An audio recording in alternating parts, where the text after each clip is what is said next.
Hmm. You are now live on Facebook, I see.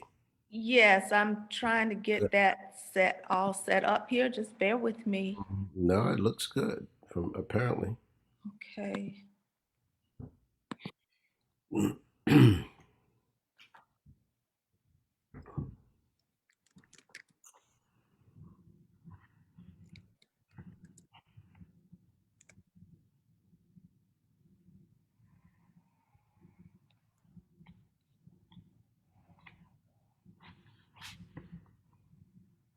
Okay.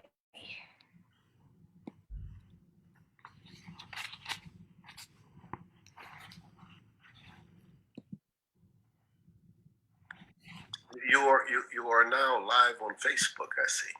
Yes,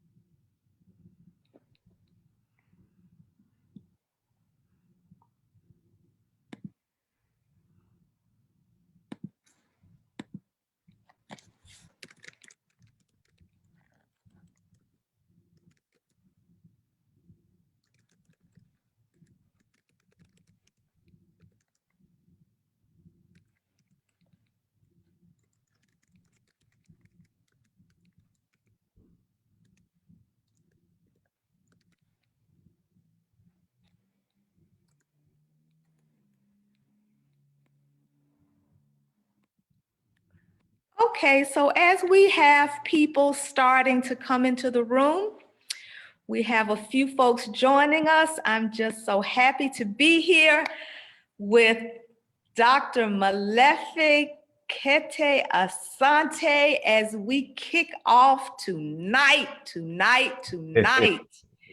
the Black Book Expo, a conscious literary festival. We are so happy that those of you are choosing to come on into the room and join us here.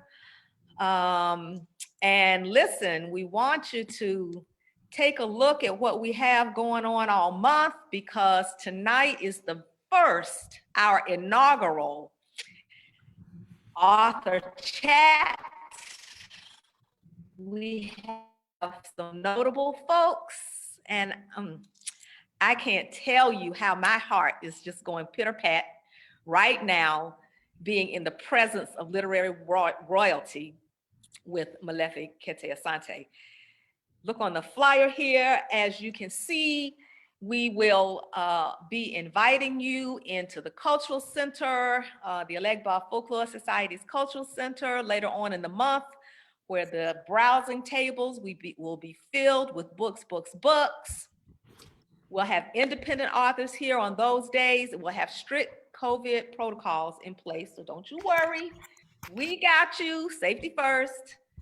And, but even before that time, tomorrow night, every Tuesday and Wednesday in February at 7 o'clock, right here in this place, right here where you are, so you can't get lost, because we're gonna come back to this place. We will be talking with giants in the literature. And why? Because it is important for us to be here with you and share the information that we have. So thank you, as the room is kind of slowly filling up. Dr. Asante, you feeling pretty good tonight? Yes, I do. Thank you very much, Omalade. I'm delighted to be on your program and to be at this festival. And you look quite festive yourself. So it's a wonderful, wonderful event. As do you, as do Thank you. you. And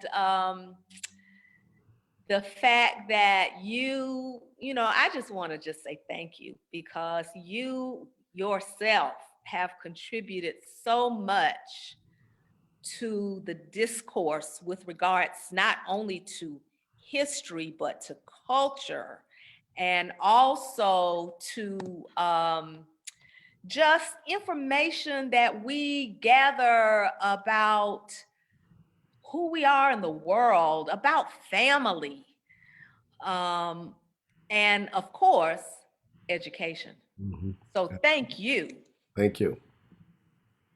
for that. And so we're just kind of waiting a little bit as more people kind of join the room, because we don't want anybody to miss. That's better. Get the light together. All We right. don't want anybody to miss anything that we have going on tonight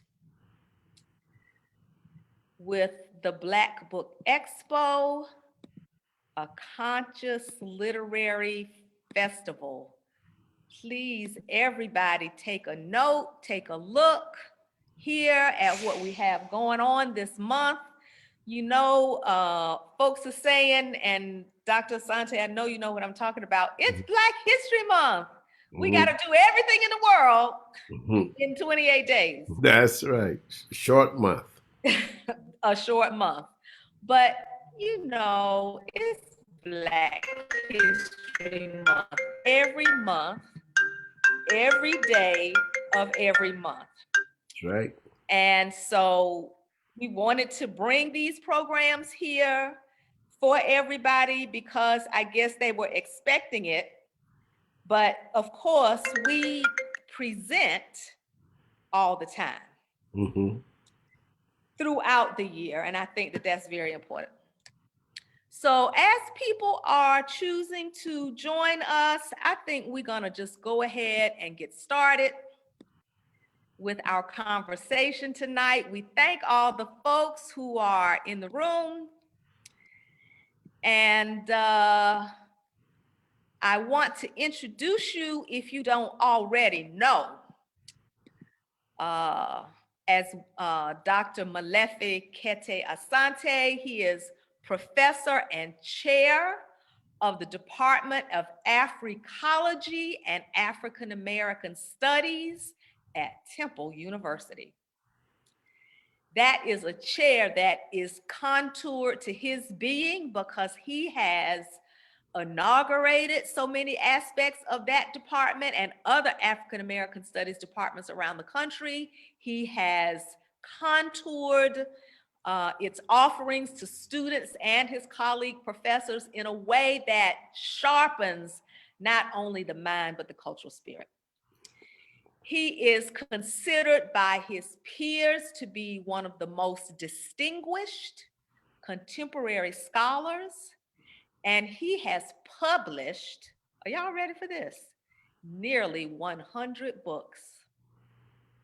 Take a breath. Among the numerous positions of service, Dr. Asante is Professor Extraordinarius. We probably should talk about that, Molefi. At the University of South Africa, the Institute there for African Renaissance. He is also a 2020 Philadelphia Tribune Christopher Perry and Carter Woodson History Maker awardee, and the president of Philadelphia's Molefi Kete Asante Institute. Welcome, Molefi, to Thank the you very much. Black Book Expo. Well, thank you so much. I'm so happy and delighted to be here at the expo and to say a few words from time to time. But it's marvelous, and I appreciate you for inviting me. Well, we appreciate you more for being here, and I'm looking forward to our conversation tonight about all manner of things, Black books and Blackness. Yes, And you are indeed literary royalty to have this conversation. thank you. So now you have traveled, I guess, to rise into royalty. You have traveled all over the continent of Africa: Zimbabwe, Egypt, Kenya, Nigeria, Cote d'Ivoire, Ghana, Senegal, et cetera, et cetera. You have traveled to many locations in the African diaspora, and then you've traveled to locations not only in the Western world, but in the Asian world.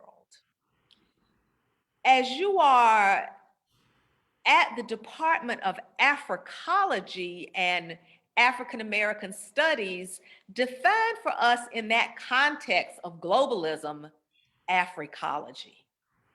Thank you very much for that question. And thank you for the way you have preceded the question, because I've never had that introduction like that before. But it is also a very wonderful and telling introduction. Uh, Africology is, in a short version, is the Afrocentric study of all things African. So let me explain and break it down a little bit more.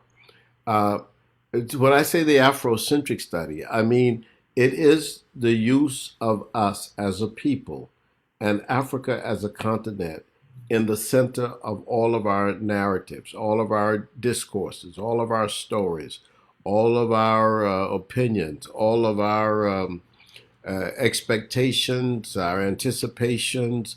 It is we put ourselves in the middle of our reality. It is not that we are on the margins of Europe looking in at the Europeans doing things. We ourselves are doing things. We have done things. We are the mothers and fathers of civilization, and we are the mothers and fathers of humanity. So we must center ourselves when we are examining all African phenomena, all African events, all African ideas. So Africology is the Afrocentric study of African phenomena, of all African events, behaviors, personalities, and so etc. So then, how does this discipline in your desire intellectually and also in terms of personal growth and development open students to a multi-layered African world discourse? Well, I am so happy to be talking with you. I mean, you not only are you an intellectual, but you ask very deep questions. And I just want to say that part of what my problem was, Omalati, was that I couldn't understand how some people who said they were in Black studies were basically centering all their studies from a European theory, whether it was European religion, European art, or European psychology. I mean, to me, if you're in Black studies, then we ought to have a common discipline, even though our interests may be different. My interests may be social institutions, your interests may be art, but we still come at it from the standpoint of us being centered in our own narratives as African people. So that's why I think for me, the way I looked at Black Studies as it was being taught in many places was that it was just a collection of courses about Black people. But it cannot be just a collection of courses about us because we have been studied for 200 years. There have been courses about us here and there for a long time. It has to be a particular way we view those subjects that will get us engaged and involved in the African world and, in fact, in the global world. And when we talk about the global world, I always say that the first globalists were the Africans who left the continent. We were the ones who migrated. I mean, all the other humans on the earth are descendants of Africans. And before 70,000 years ago, everybody on the earth was Black. So if you start talking about migration out of the continent, you're talking about Africans. You're talking about the first adventurers were Africans. But we don't conceive of it that way because we don't put ourselves in the middle of our history. We many of us know about European explorers, European adventurers. Wait a minute. The first adventurers, the first explorers were those African men and women who not only left Africa, but first of all left East Africa and traveled throughout the rest of the continent. We peopled the continent of Africa. before some of us left Africa. And sometimes people say, well, humanity left Africa. No, humanity stayed in Africa. Humanity is in Africa. But some of humanity left Africa and went to other parts of the world. So you said earlier, and I want to invite our audience to jump in anytime. The comment window is open for you, and we welcome your questions, your comments. So please feel free to ask whatever question you might have, or share whatever comment that you might have to enrich this conversation, because it's all about all of us. You, Molefi, mentioned earlier and gave a little bit of a definition of Afrocentricity, which I don't really hear enough Mm-hmm. Mm-hmm. in meetings and conversations that I have. I think, as you were also alluding to, too many Black people are still trying to fit in to a framework that wasn't designed for us. I was watching TV the other day, commercial came on, the little Black boy said something like, if all the white people are heroes, then how can I possibly see my future as a hero? So in terms of this Afrocentricity, that's a term that you came up with, is it not? Well, I didn't come up. I came up with the term Afrocentricity, but I didn't come up with the term Afrocentric. Mm-hmm. There was a use of the word Afrocentric maybe 15 or 20 years before me. I used the word in 1979, but before that, in 1961, Kwame Nkrumah said to a group where he had organized W.B. Du Bois in Ghana to create an Encyclopedia Africana. He said that he wanted to have an Afrocentric encyclopedia. So that was the first time I'd seen the use of that word is in Kwame Nkrumah's writings. And then later on in the 70s, in the early 1970s, there was a journal that came out of Chicago that was called the Afrocentric World Review. And it was, I think it was published twice, 3 times, and then that was the end of that. But it never explained the concept Afrocentric, and it never talked about Afrocentricity. So for me, what I was trying to deal with was this idea that African people, which was different probably than what even the journal had intended, because it just talked about politics. But I think that what I had intended was so vastly different, and that's why people attribute Afrocentricity to me as an intellectual idea, as a new paradigm of viewing the world, is because here's the way I came at it, Omalati. Uh, we are the descendants of Africans. We are Africans. And so uh, when we got here on these shores, we were dislocated physically from our home of Africa. But not only were we dislocated physically from our home, we were dislocated spiritually. We were dislocated in terms of our language, in terms of our names, in terms of our traditions. We lost a lot. We didn't lose everything.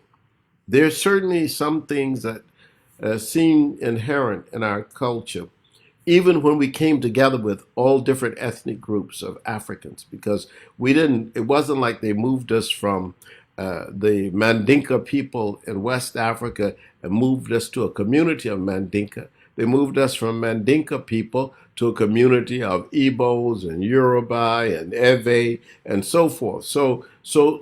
But yet there was something that remained as African in us. But what happened was that we were dislocated by the European experience. It dislocated us psychologically. So my concern And I remember this. And I was in Buffalo, New York, actually. I was as a professor. And my field was communication. I was the chair of the communication department at Buffalo. But I had been the director of the Center for African American Studies at UCLA before I went to Buffalo. But when I got to Buffalo, it was cold winter nights and so on. And I would reflect and think, what is the problem with my community? Why are we in the situation we're in? And of course, I understood the economic situation, but for me, the spiritual and the cultural problem was the critical problem. And I have to give credit to someone like Maulana Karenga, who, when I was a student at UCLA, he used to say all the time that the fundamental crisis in the black community is because of the cultural crisis. And I never quite understood that until I began to consider that we were dislocated, that what the culture that we were practicing and that we were trying to fit into was not our culture. And so and we were capable, as we are very brilliant people, we were capable of making something out of it, something out of nothing. We achieved, and some of us achieved great things inside that. But it would have been easier if we were operating within our own culture. So that dislocation led me to try to figure out how do we as African people move back to our own center. And so where we are centered, that's why my latest book is called that's why my latest book. That's what my latest book is called, The Precarious Center. You see, and that's why I have tried to deal with that question of narrative. And I'll be yes, that I'll be calling my son back in a few minutes. But I just wanted to let you know that you have you have it. You see the picture, The Precarious Center, or when will look at the subtitle. When will the African narrative hold? Now here's the key to this, and this canoe up there. But here's the picture. But here's the key. For me, it's shaky ground. That's why I call it the precarious center. That we have moved to this center of ourselves and our history, and you hear people talking about Afrocentricity. And one time they didn't want to talk about it. People were scared of the term, the word. Black people don't like to use it around white people. Oh no, I can't be. Oh, Afro. Oh, that's Molefi. Oh, that's not good. We better. Maybe they'll like Africa centered better, but don't say Afrocentric because white people get upset, black people get upset. So the whole idea here is that the center is precarious. It's possible that it will not hold. So my question I wanted to ask was, how can we hold the center?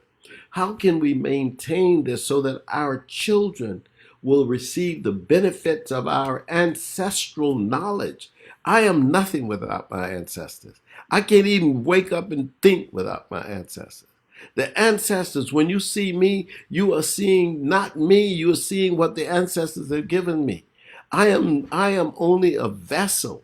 We are vessels to what has gone on before us. And there is nobody smarter than the collective wisdom of the ancestors of African people. So that's the way I approach these things. And that's where Afrocentricity comes into my life. And I've tried to teach my students how to use Afrocentric analysis of things, how to look at things. You can read a page in a book. You can read a novel, and within 5 or 10 pages, you can tell where the person who's writing is located.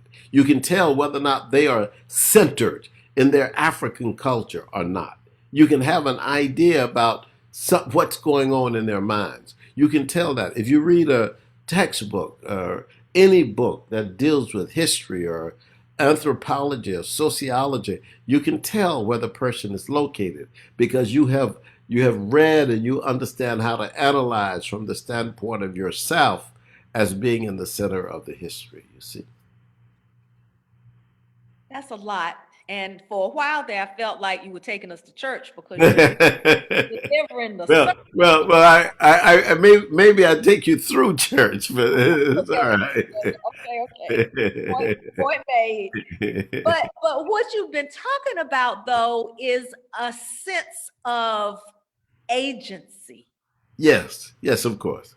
And and in our lives wherever we are, but also since you're in the institution as an ideological position in the realm of education, a Mm-hmm. sense of agency. Mm-hmm. So with my example earlier, and as you are talking, that Black youth are still in a struggle for identity and validation Mm-hmm. in the classroom, talk more about this sense of agency-centered the ideology. I mean, you were poignant when you said something about can Black people be African centered in a Mm-hmm. African Mm-hmm. country? Is that allowed? Am I allowed? What does Yeah. that even feel like? What is my agency? Well, I tell you a very interesting story, and I did write a book called Revolutionary Pedagogy because it spoke to me in many ways, and the reason it spoke to me is because I was, in fact, yesterday. No, it was this early this evening. I had a long day. I got up very early this morning to, first to go on the treadmill and then to do some other things at the institute. But what happened to me was this, that I got a letter from a student, and this student really touched me. He said that he's been searching himself, I mean, for his culture, for his identity, and he wanted to talk with me. And I just wrote to him tonight and gave him my telephone number, said, please call me. He said, I'm just really, I just need some direction. I just really want to talk. So, but he is like thousands of our young men and women. Uh, the problem is that our agency is taken away from us. And so that almost in everything, there is what one of my former students, Michael Tillotson, used to call agency reduction Hmm. formation. And he says that when Black people want to do something, you want to do a business, you want to build a business, you want to do something, there's always a formation that comes together to prevent you. You can't go further. You go to the bank to get a loan. No, no, no. You can't get this. You want to get a promotion in your job. Nope, you can't go there. Your agency is taken away from you everywhere. In the university, you want to do something, and they say no, you can't do it. So here's the problem. The problem is that our agency is so often distorted, taken away from us, shattered, pushed aside, that some of us just give up. And we say, you know what? I don't have any agency. I can't do anything. I don't feel like doing anything. But what I claim is that we have to regain a sense of our own agency, that we are not just spectators to Europe, that we're not just on the periphery of somebody else's culture. We're in the middle of history, and we make history. There is no history without us. There is no history from the beginning of time and from the beginning of humanity, that is, from the beginning of humanity till now. There is no history without African people. We are in the middle of it. In this country, in the United States of America, think of what America would be without African people. It would be a very sterile, unwelcoming, cold, different country. I mean, but with our music and culture and our life and our dynamism and our sense of relationship to the spiritual world, all that, our colors, I mean, and the dazzling movements of our dances. I mean, that's what gives color to this guy. That's why people say, I want to go to a United States. Why I want to go? Because they want to go because there is a tradition, and there's a musical tradition. There is an artistic tradition that we have colored. And this is the same true with Brazil. Why people want to want to see Brazil. Why you want to see Brazil? If Brazil was just a group of Portuguese people, you wouldn't want to see it. Right. You wouldn't even want to eat the food. But now you want to eat the food of the Brazilians, a carajé, and just enjoy yourself because that's the African piece there. And wherever it is, in Haiti, Jamaica, it's the same, And so that's why I mean, if we take our agency, we would also teach. There's another thing we would teach. We would teach a sense of morality and ethics that would be totally different than the Donald Trump type of behavior. We would teach a respect for nature, for the universe, for the environment. We wouldn't pollute the oceans. We wouldn't pollute the air. We would have a way to deal with moral injury when people are injured because of racism and racial doctrines uh, and ascribing people to certain positions as superior and inferior and so on. That's not an African idea. That's not an African culture. We don't operate like that. We don't operate in this war between the males and the females. That's not our culture. We don't. So we have become we have lost our agency because we have tried to participate in a world that's unreal to us. So now, one of your recent books, Revolutionary Pedagogy, Yes. begins to talk about not that this is your first attempt at talking about it, but talks about how we can get it back, particularly in the educational environment. I see an eighth grader in honors history Mm-hmm. joined us this evening. Oh, And that's so good. I'm wondering what you would say to her and her classmates from the perspective of revolutionary pedagogy. Well, I would say to an eighth grader in honors in history that you have chosen a good subject because you are in the middle of that subject. There is no history that can be taught that could avoid you and your history and your people. You are the beginning of history. History means history is really identified as the beginning of writing. When writing begins, that's when history begins. Now, they have prehistory, and prehistory is what happened before writing. But if you start talking about writing, then you're talking about history. And if you talk about that, the African people in the Nile Valley civilizations, whether you're talking about Kemet, whether you're talking about Nubia, whether you're talking about Aksum, these were the earliest people to write anything and also to tell us what they did. That's the beginning. So I would say, as I say in revolutionary pedagogy, that the first thing you have to do, and Leonard Jeffries used to say this a lot, and I'm just repeating what he said. The first thing you have to do is to look at chronology. You have to look, chronology is when you look at dates. And I didn't like dates when I was in history in elementary school. I didn't like to memorize dates. You got to memorize 16, 19. You got to remember that. Memorize all those dates in your head. I don't want to do that. But then after Leonard Jeffries, I was old when Leonard Jeffries began to talk about that chronology. And that chronology had a big impact on me because he said you have to begin at the beginning. So now, when you begin at the beginning, it's Africa.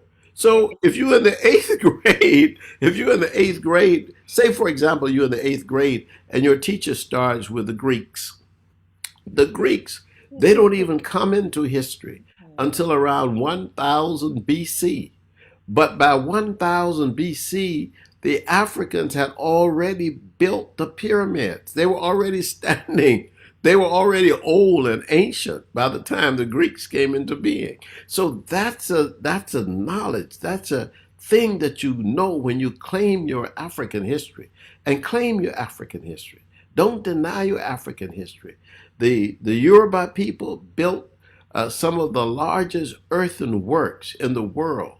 The Eredo Trench that goes around the Yoruba nation is, they say, one of the largest earthen works ever created. Larger, more human power went into that than went into the building the Great Wall of China. So look that up if you're in the eighth grade. Eredo Trench, and you will be amazed at what the Africans did. So I mean, there are many other things like that. Indeed. Well, I hope that she is listening and taking notes on this part. I see that your friend and colleague, Sean Utsi, has joined us. He's sitting in the amen Yeah. corner as we go through church. Sean has been my colleague and comrade for a long time, and I'm glad to know he's well and he's fine. That's good. Sean, thank you, Sean. Yeah. And I see that the eighth grade honor student is saying with double exclamation points, I will, I will. There you go. That's right. And you know what? I just want to say to her that, part of the thing that I am amazed at, I'm totally amazed. And I said this, I was on an interview earlier today on ABC, a local ABC channel here in Philadelphia.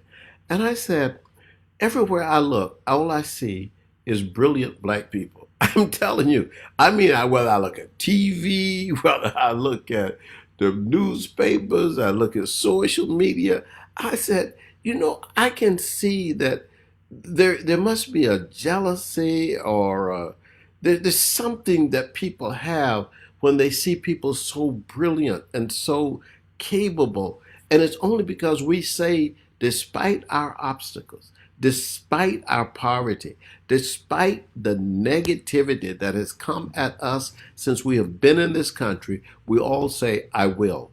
I will succeed. I will do better. I will, my parents will see that I'm fighting to do the best I can. I'm determined.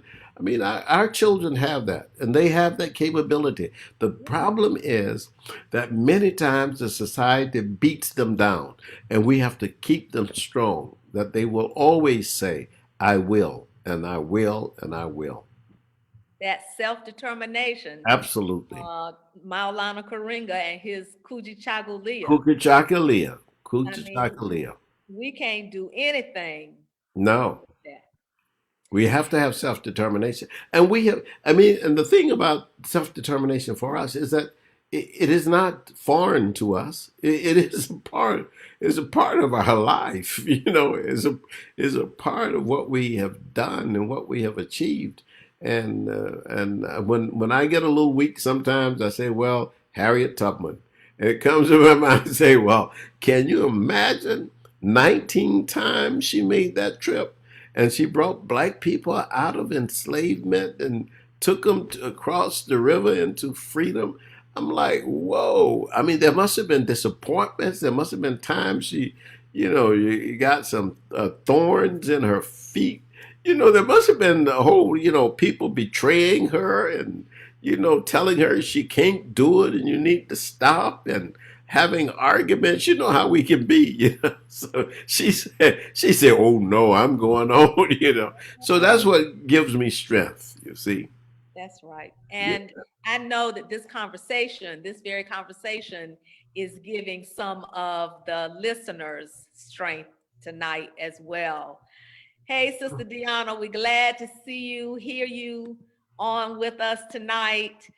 Molefi, tell us about the MKA Institute. What goes on there? Well, right now the MKA Institute is all on Zoom. We all, COVID has changed us, but we still have a building. We have a building.